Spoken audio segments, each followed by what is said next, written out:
Hello बच्चों, आज की क्लास केमिस्ट्री के जो इम्पोर्टेंट श्रृंखलाएं चल रही थी, जो बोर्ड एग्जाम देने वाले 2026 में, तो आज इसका पार्ट 2 है।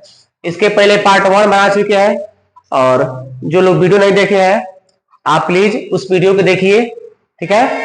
और आज इसके पहले 7 क्वेश्चन पढ़ा चुके थे। जो 8 प्रश्न है, फ्रैंकल दोष क्या है, उदाहरण दे। देखिए, नाम से फेमस है फ्रैंकल दोष, ठीक है। तो यहां पे आप ही देखिएगा, पहले ध्यान दीजिएगा, एक प्रकार की क्रिस्टल है, ठीक है।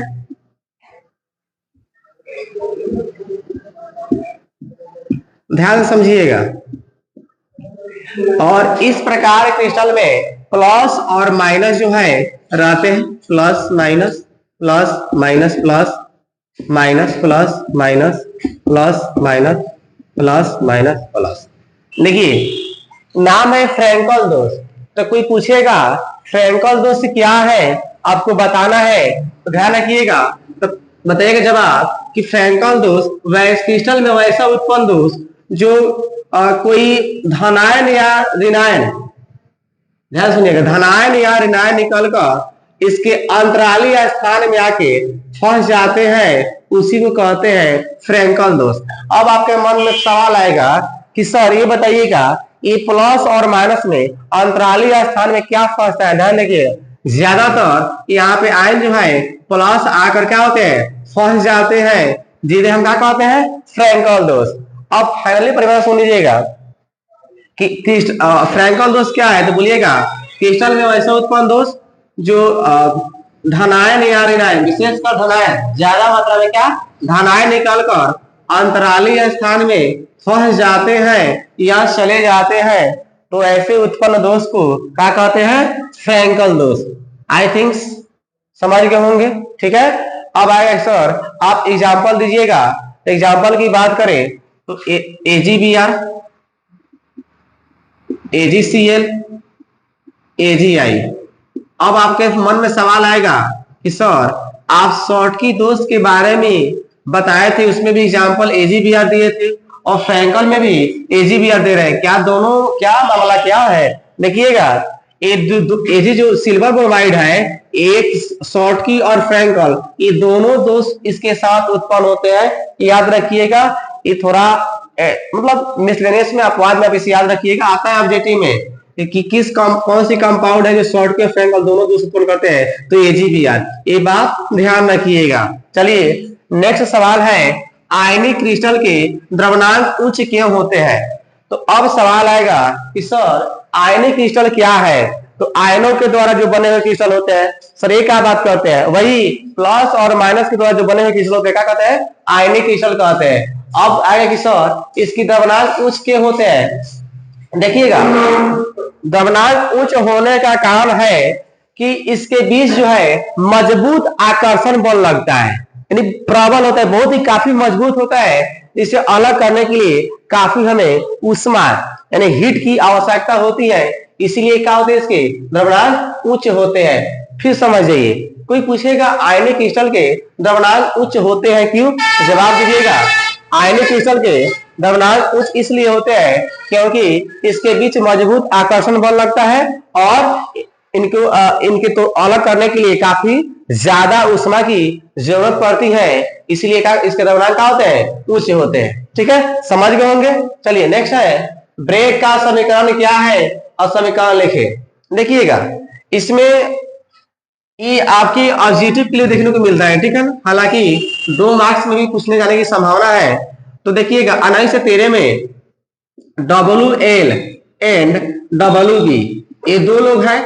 1913 में WL एंड WB, एक क्रिस्टल तौलों के बीच की दूरी, यानी जो क्रिस्टल है इसके तौलों की जो बीच की दूरी है, ये निर्धारित करने के लिए एक सूत्र जो है, एक समीकरण जो है प्रस्तुत किया, जिन्हें कहते हैं ब्रेग का समीकरण। फिर से 1913 में WL और WB, ये 2 लोग जो है क्रिस्टल के तलों के बीच की दूरी को निर्धारित करने के लिए एक समीकरण प्रस्तुत किया, जिन्हें कहते हैं ब्रेग का समीकरण। अच्छा, अब आएगा सर इस समीकरण क्या दिया था लोग, देखिएगा,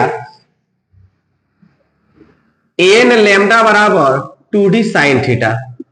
याद रखिएगा, ये आपको ऑब्जेक्टिव में देखने को मिलता है, ठीक है ना। ये ब्रेक का समीकरण है, ठीक है। तो बस आप इतना ही लिख दीजिएगा, मिल जाएगा आपका 2 मार्क्स, ठीक है, याद हो जाएगा। नेक्स्ट है आकाशीय जाला क्या है, ठीक है। देखिएगा, तो क्रिस्टल का वह प्रतिरूप, यानी कि ध्यान रखिएगा, समझा देते हैं।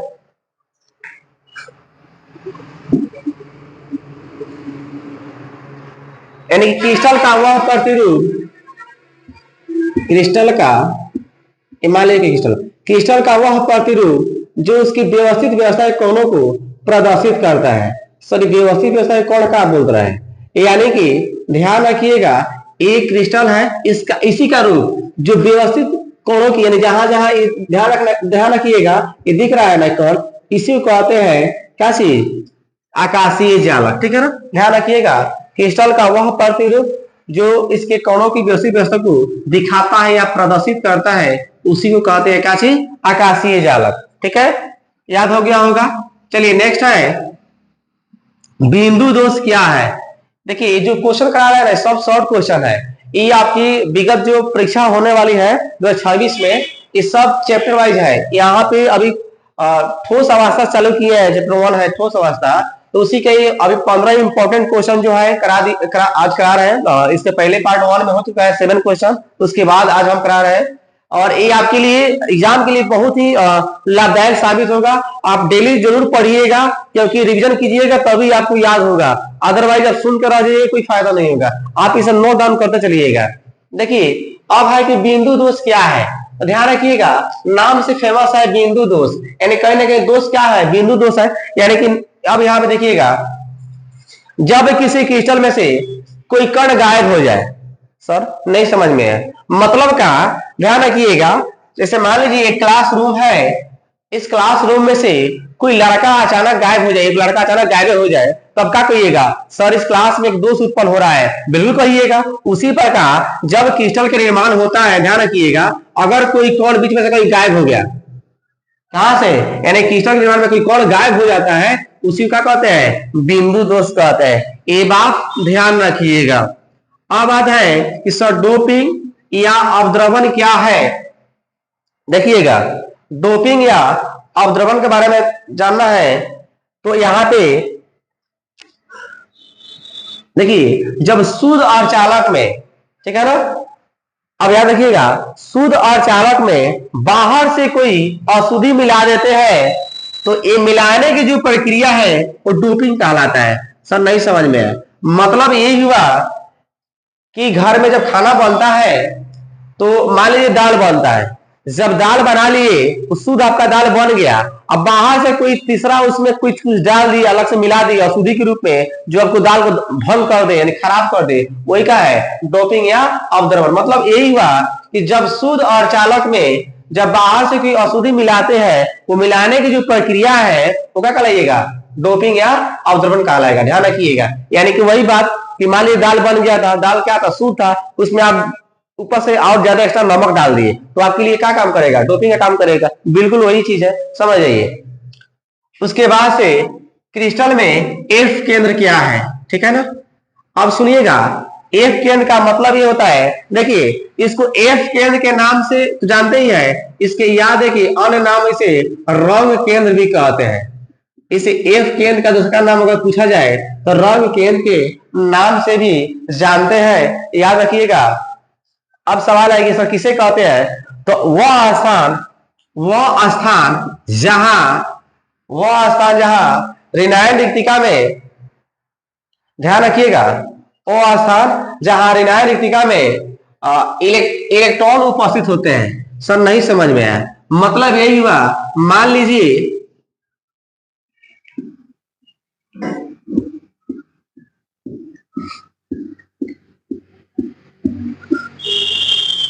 देखिए, ये जो है plus minus plus minus plus minus minus plus minus plus minus plus plus minus plus, ऐसे।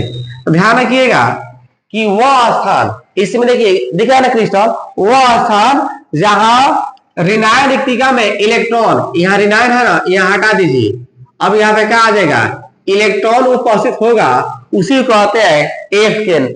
सर ऐसा क्यों होता है, सर क्या मतलब नहीं समझे। देखिएगा, जैसे आप समझेंगे NaCl, NaCl नाम सुने ना, ये कंपाउंड है सोडियम क्लोराइड, ठीक है ना। तो अगर इसके बात करेंगे तो सोडियम क्लोराइड के जो एफ केंद्र है उसका कलर डिनोट करता है पीला रंग के, ठीक है ना। क्यों, एफ केंद्र के कारण ही होता है, कभी कभी इसमें देखने को मिल जाता है। यानी कोई पूछेगा क्रिस्टल में एफ केंद्र क्या है, तो बताइएगा वह स्थान जहां ऋणायन रिक्तिका में यह, देखिए यहाँ से क्या गया हुआ है ना, इसके स्थान पर कहा गया इलेक्ट्रॉन। अगर इलेक्ट्रॉन उपस्थित रह रहा है उसे क्या कहते हैं, एफ केंद्र कहते हैं, ठीक है, ध्यान रखिएगा।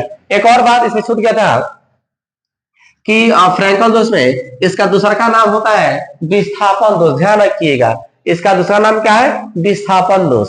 चलिए नेक्स्ट है, आयनिक यौगिक द्रव अवस्था में ही विद्युत के सुचालक क्यों होते हैं।